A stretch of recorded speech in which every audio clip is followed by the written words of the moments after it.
Why can a radar see an airplane through darkness, fog, and even clouds when your eyes can't see anything at all? Because radar doesn't look for light. It measures time. Radar works by sending out a burst of radio energy, a pulse, and then listening for the tiny echoes that bounce back. If you can measure how long the echo took to return, you can turn that delay into distance.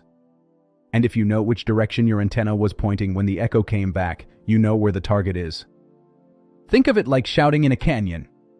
You don't see the cliff, but you hear the echo. The delay tells you how far away it is. Radar does the same thing, except that shout moves at the speed of light. Here's what that means in practice. A radar transmitter sends a pulse that races outward at about 300 million meters per second. It spreads, hits objects, aircraft, ships, raindrops, terrain, and a tiny fraction of that energy reflects back toward the radar. The receiver listens in the quiet after the pulse, trying to catch that faint return. Distance is the easiest part. The pulse has to travel out to the target and then back again, so the round-trip time is twice the one-way distance. That's why range comes from time of flight. Measure the delay, multiply by the speed of light, and divide by 2. Longer delay means farther target. Shorter delay means closer. But radar isn't just how far. It's also which way. That's where the antenna matters. A radar antenna doesn't blast energy everywhere equally.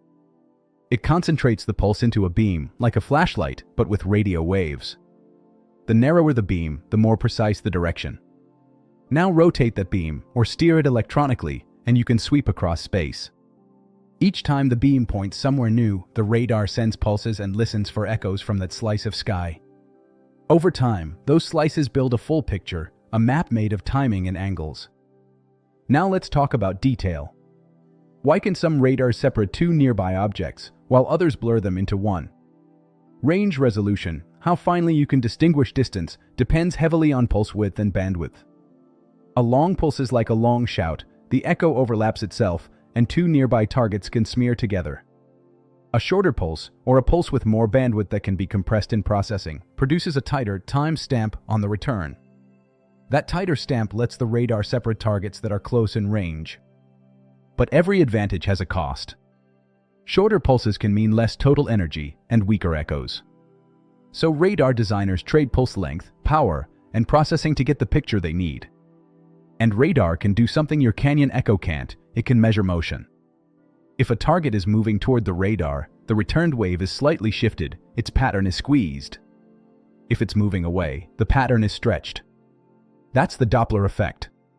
By measuring that shift, radar estimates radial velocity, how fast the target is closing in or pulling away. This is huge because it helps radar separate moving objects from stationary clutter like hills, buildings, and waves. Of course, radar lives in the real world, not a clean physics diagram. The receiver is fighting noise, random electrical hiss, and clutter, unwanted reflections from rain, birds, sea waves, and the ground. Sometimes the echo you want is buried under echoes you don't. That's why radars use filtering, clever pulse patterns, and repeated measurements. If you send many pulses and combine the returns, weak consistent echoes stand out while random noise averages away. So when you see a radar screen, it's not a camera image.